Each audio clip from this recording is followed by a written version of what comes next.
Outlaws at Thunder Junction is a rather overwhelming set in terms of just sheer amount of stuff that's coming at us. Not only do we have the main draftable set that comes in play boosters and collector boosters, we then have a commander product with a load of new cards and some very push designs. And we have special slots within the main sets. We have the big score, including cards that I'm going to talk about in today's video. And then we've got the newspaper treatments that I talked about yesterday. That's not to mention special guests and the main set as well. I've not really had time to engage within the video because I've been sick. So here I am trying to catch up and figure out what I want to talk about in each video and how to section it out and how to keep you interested without making a video on just like 3 cards over and over and over. There are some creators out there that make a video per spoiler card. It's kind of insane. So in today's video, we're going to talk about some of the extreme power creep, weird designs, and cool designs that come in the big score, except that should have been an Aftermath Epilogue booster. I'll explain more on that in a moment. But first, if you're looking to pick up a single product or sealed product, any of the cards mentioned in this video, or any sort of booster product for Outlaws at Thunder Junction, you can do so from CoolStuffInc.com. There's my link in the description below, the code Kenobi checkout to get 5% off your order. Aftermath was not received well by the community at large or people buying it, because there were smaller boosters that were perceived to be a bit of a cash grab, stuff cordoned off from the main set to sell back to us in a separate product. When we came to Thunder Junction, Wizards were planning to do another epilogue set where they tell the rest of the story separately to basically give us another draft booster set, but also to compartmentalize parts of the story. Back in the day, Wizards of the Coast would do 2 or 3 block set structures, which meant they could tell set up for the story, payoff for the story. You can have point A and point B, or in some cases, plot point A, B, and C, the entire hero's journey. Somewhere along the line, market research showed that some of that stuff just didn't sell very well. The second and third sets would not sell as well as the first set, and thus we got consigned to a single set to tell an entire story and to give us an entire exploration of a plane. This in turn has led to sets and planes feeling less explored and less memorable. Kaldheim wasn't exactly poorly realised, but the fact that we spent 5 minutes there before moving on to the next place means that a lot of people don't remember much about Kaldheim, in spite of some of the cool world building that went into it. I remember saying this about Throne of Eldraine originally when they started doing this kind of thing. I talked to a Wizards member of staff who was telling me all about these intricate and interesting things they'd put in, like how the petals at the wedding represent this and so on and so on. And I was like, half these ideas are cool, but they aren't half-baked, but they feel half-presented because we just haven't got enough time or enough cards to present the whole set. Fast forward to now, where Wizards are hell-bent on giving us an entire, like, extra set of epilogue stuff to tell the story, which I quite like. The idea of finding loot in the vault, the little alien baby yodel thing that looks a bit weird, finding that in the vault at the end of the story is much more interesting than having it just show up mid-spoiler season. They've done that a little bit for the enfranchised among us, you and I, by revealing the loot stuff of the big vault stuff that I'm going to talk about in this video towards the end of the spoiler season after the rest of the set has been revealed. But ultimately, when it comes to the average normie opening packs of Magic, they're not going to see half the shit because it's 1 in every 5 packs. On that note, these cards show up 1 in every 5 boosters as part of the same slot as special guests. So you might get one of these, a Stoneforge Mystic or a Brazen Borer, or one of the special guests, or you might get one of the big scorecards. We just don't know exactly how that's going to translate to the availability of these cards. They're all mythic, but they're all mythic printed on a different sheet, not in the same way as normal mythics, which means that some of these might show up more often than the mythics in the main set, just due to how print runs and sheets work. It's kind of confusing and hard to quantify without seeing it in the real world. With all of that context out of the way, let's talk about some of the good and less good cards in the big score sheet, which is, there's a lot of them. There's a lot of power creep here. First up, we've got Legion Extruder, a 2-mana artifact in red that enters the battlefield and does 2 damage to any target, and then 2, tap it and sacrifice another artifact to create a 3/3 colorless golem artifact creature token. This card is not going to break open Commander, but it's a good sack outlet for artifacts, even if it costs 2 mana, and it's got an ETB effect that shoots stuff which we can obviously duplicate with recent Saheeli or flicker with flicker effects. Legion Extruder seems very good, especially perhaps for normal constructed matches. That's an important point here. Big score is legal and standard, where the newspaper treatments aren't. That's right, like I said, the set is overwhelming for understanding what is legal where and what is legal what.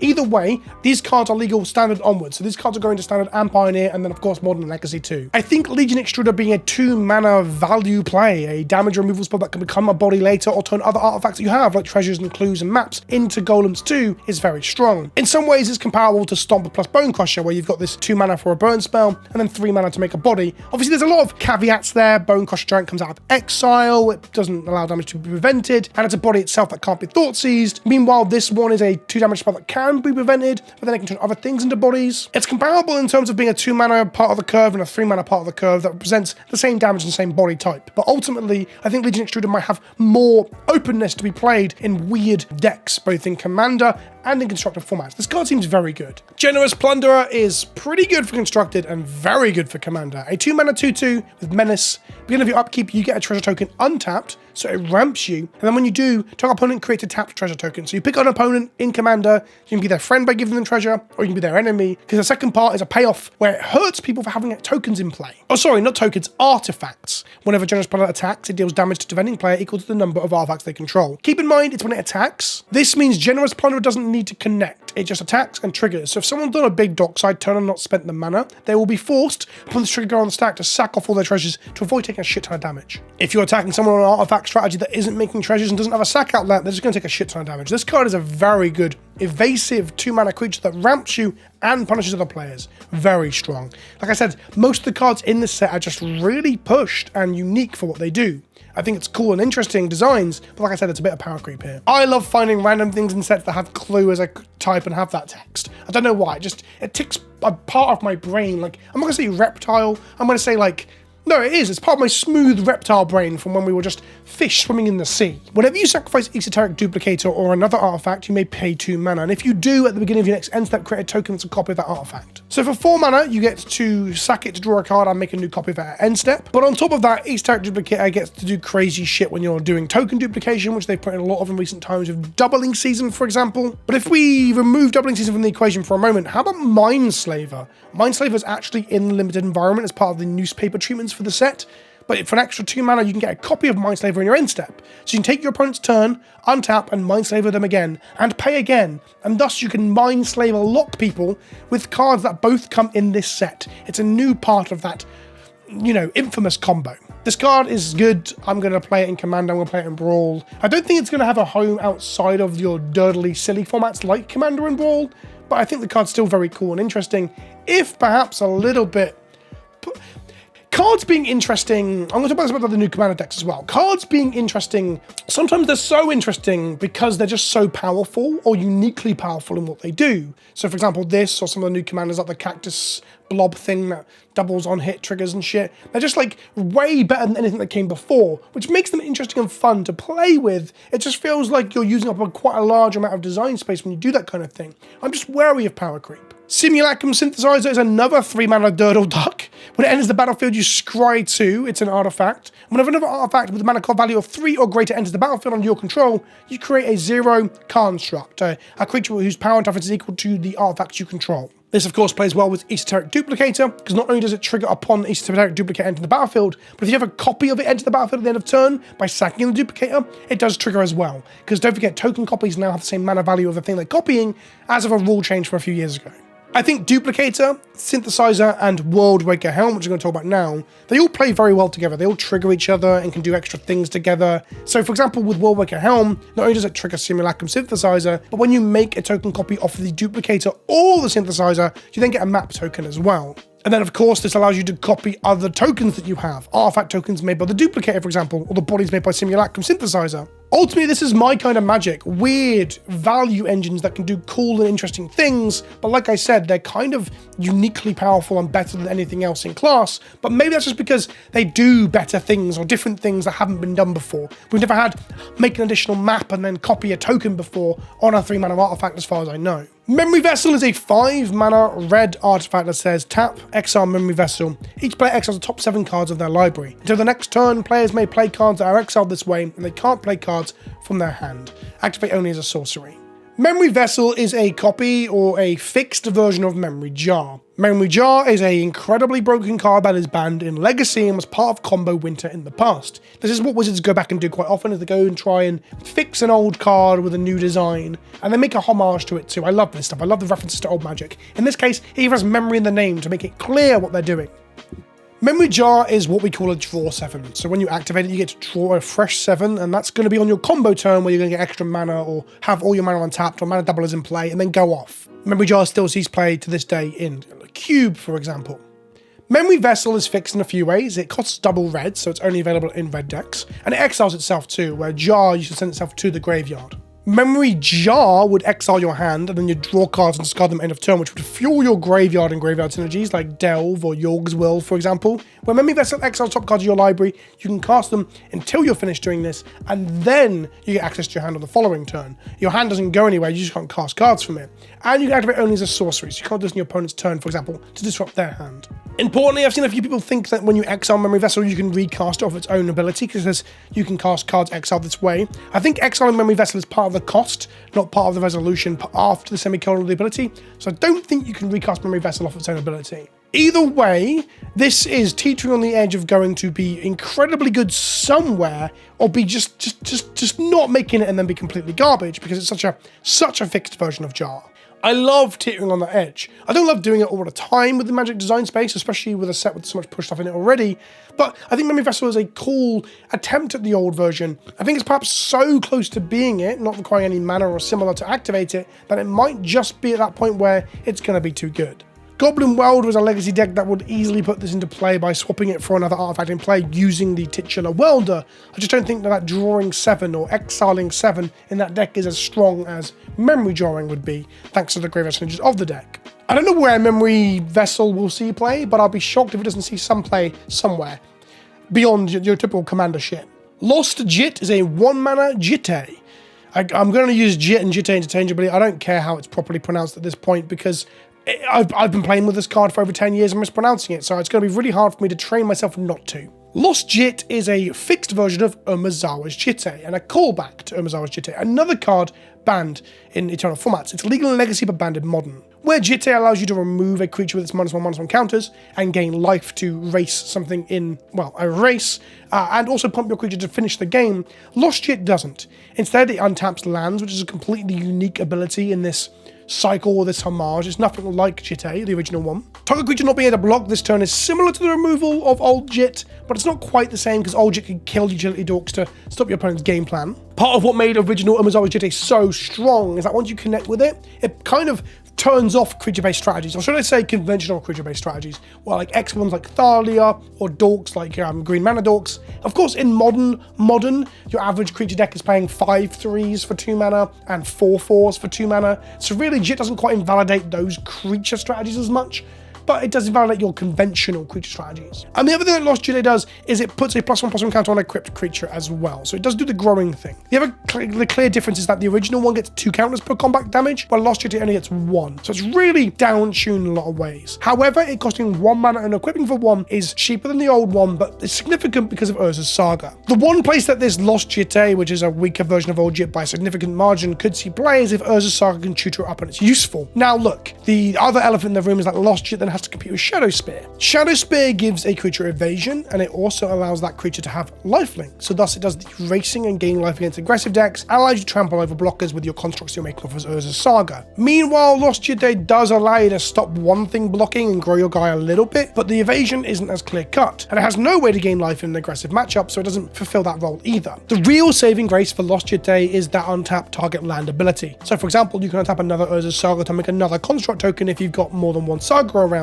or in Commander, you can untap Gaia's Cradle, for example. Or in Vintage, you can untap Tolarian Academy. There's a load of different things. Nykthos in Pioneer. But ultimately, the untapping a land is the thing that will make this good. But I can't see a deck that's going to play Urza's Saga to tutor it up, but also have a good utility land to untap with it at current time. That means that this card could be very, very good at some point in the future, but I just don't think it's going to have a home yet. And in Commander, there are 1,000,001 things better than this in terms of your equipment package. I don't hate it, but I don't love it. In some ways, Lost Jitte is a good design. In the sense that it's kind of interesting without being just better than everything else in this category. That's a good space to be, because then we aren't using up all the design spaces as we race towards the peak of power. Speaking of peak of power, Foror Volt is a 1-mana colorless land that has 3 tap, discard a card, look at the top X cards of your library, where X is the number of artifacts you control, put one of those cards into your hand, the rest in the bottom of your library in a random order. This card seems incredibly good. Again, the home for it is a weird one. Don't forget we have got Madness Emrakul coming in Modern Horizons 3. The new Emrakul can be discarded and paid for 6 mana, so maybe Tron wants to discard Outlet in its mana base that you can go find off of its maps and similar, although he's spending most of his time trying to assemble Tron, so it's probably not playable in Tron itself. But Foror Volt also plays well with Asmodeka the Doodle-da-da-da-da-da. Asmodeka the Doodle-da does make a lot of food and thus have a good high artifact count, and does put things in the bin to great effect in the food decks of Modern, for example, the root food decks. In essence, a free, untapped, colorless source that has this extra ability on it has to see some play somewhere, whether that be in an Affinity, or 8-cast, or Food, or Tron, or something. This effect seems too good to pass up as a free one-of in your mana base if you're a colorless deck or a 1 or 2 color deck. Again, I'm struggling to find exactly where the home for it would be, but I would not be surprised if we saw this card selection tool show up somewhere in Eternal formats. Transmutation Font is a commander insert, but fuck me, is it good. It's a 5 mana artifact that taps to create your choice of a blood, a clue, or a food token. Absolute big respect for them not putting treasure on here as well. They showed some restraint. Has a 3 mana tap, sacrifice 3 artifact tokens with different names, search your lobby for any artifact and put it into the battlefield, then shuffle, only activate as a sorcery, which is a rather insane second ability. First up, if you're an Academy Manufacturer in play and you activate the font, you get 3 tokens anyway, which means if you make a clue, you get food and a treasure, and thus you're going to be able to activate the font on the following turn to go and get whatever the fuck you want. Kuldrotha Forge Master is probably a comparable version of this card that saw quite a bit of play in Legacy in the Mud deck when that was a deck in the format. The key points here are that Kuldrotha Forge Master has no mana cost to activate, but Kuldrotha Forge Master is a creature, not an artifact, and thus doesn't have the ability to activate until it comes in. You'd normally attach a Greaves to it, then activate it, sacking off Greaves itself and something else to go and get something. The key thing here is that Kuldrotha Forge Master and Transmutation Font can use itself as the fuel. You can tap and sack Font as part of the 3 cost sacrificing. So it doesn't say other. Oh shit, it says tokens. Oh fuck. Oh fuck! I misread this card on my first 2 goes round. Okay, so Transmutation Font is less good than Kuldrotha Forge Master because it needs to be tokens, but it still works by manufacturing 3 things into play. Look, making artifact tokens is easier than wiping your own arse in the contemporary landscape of Magic the Gathering, so this isn't going to be difficult to activate, but it is a lot worse than I first thought it was when I first read it, because it can't fuel itself in terms of sacking itself. Either way, go and get an artifact. So you can go and get, I was going to go and get like a shoulder out of my deck and get Transmutation, not shoulder, sorry, a Sharoom and get the font back into play until I realize I'm not sacking the font. I'm a dumbass. Either way, you're probably going to get Portal to New Phyrexia, right? Because it's a fucking ridiculous Magic card and it's power crept and it's probably the best thing to go and grab with this. Yeah, I think Transmutation Font's pretty fucking good and it's going to see quite a bit of play in Commander. Pest Control. A 2 mana destroy all non-land permanents of mana value 1 or less, cycling 2. You say Pest Control. Really, this destroys treasures, clues, food, and all that other shit. And it's also quite good in the formats where the mana cost of artifacts that you're playing are low. So in Vintage, for example, I can see this seeing play in the mid-range decks that can cast black-white spells because it blows up Moxen and all sorts of shit. But it also kills Delver of Secrets and Dragon Rage Channeler, meaning that it's very good in the formats where you've got tempo decks like Delver running around, even if it's just a sideboard card. The one balancing factor of Pest Control, I guess, is the fact that it is black and white, and thus a lot of decks that aren't playing both those colors won't be able to play it, although 4-color control decks in older formats aren't that uncommon. The fact that it has cycling is also kind of icing on the cake. I'm talking about being a sideboard card, but in reality, you could easily have at least one of these main deck as well, because if you don't like it, you can cycle it to try and find your free interaction like Force of Will or Days and certain older formats. It's a card that on first look really feels like it's going to be hugely playable in Legacy and Vintage. Vintage being less of a draw for a lot of people, I get that. I guess the really big side is like what white-black decks are going to play it. Either way, very, very strong. And again, another example of like a power crept Wrath in a sense. Anyway, I've moaned about power creep quite a bit by saying there's a lot of stuff in this set that just seems so much better than anything else in its category.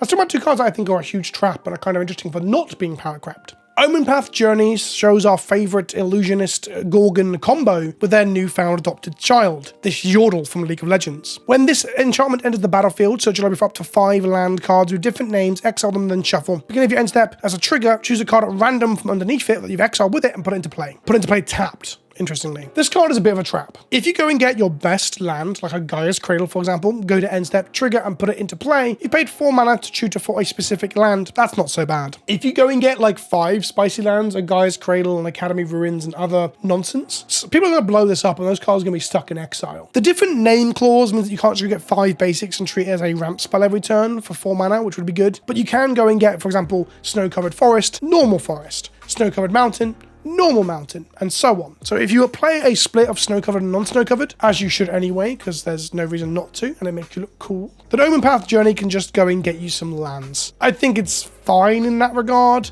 The pre-order price I saw for this was $35. I think that might just because of the rarity of the cards in this slot. But ultimately, I think it's a trap that's going to get blown up. Even just by incidental, like, not, you know, a farewell is going to get it at some point, and you're going to feel bad that your guy's cradle stuck underneath it. Don't forget, the second trigger is random, so you don't always get the land you want. Although the first trigger is up to, so you can always get one land and be done with it. 4 mana to put Guy's Cradle into play tapped. It's not so bad, I guess. And then you have Ancient Cornicopia, a 3-mana green mana rock that taps for mana of any color and says whenever you cast a spell that's 1 or more colors, this card is complete and utter fucking ass. To the point that I might make a separate video talking about it. Compare Ancient Cornicopia to Pristine Talisman, a 3-mana mana rock that taps for colorless and gains you 1 life. This thing's at common. Normally when you push to common to uncommon to rare to mythic rare or in a card type, the argument is the cards you get more powerful as you go. So there's always the interesting thing of like, if you look at some of the best uncommons in the game, like Mirkwood Bats. Sorry, Mirkwood Bats is common, I forgot, fuck me. Mirkwood Bats is a common. Can you imagine what the mythic rare version of this does? It'll probably like suck you off and spit in your mouth if you asked it nicely. Back to the mana box, back to the mana box. So Ancient Cornicopia versus Pristine Talisman. We've got 4 rarity upshifts. We also go green, so it's more linear in terms of where it can go, and it requires green mana to cast it, but colorless mana box have that advantage of being able to be cast with any color of mana. So the rarity upshift does allow it to tap for any color of mana, sure, and it can gain you more than 1 life. I guess the ceiling on this fucking thing is that it makes you 5 life every time you cast your 5-color commander or a 5-color spell in your 5-color commander deck. But then on top of that, they've given it the only once per turn thing, so even if you could untap it with, say, Paradox Engine or something, which is banned in Commander, you couldn't gain more than 5 life off this in 1 turn. Did this card really need the now kind of hated, but I understand why it exists and kind of like that it exists, that do this only once each turn clause? What do they think people were going to do with it? Gain 10 fucking life? Watch out, we got a badass over here.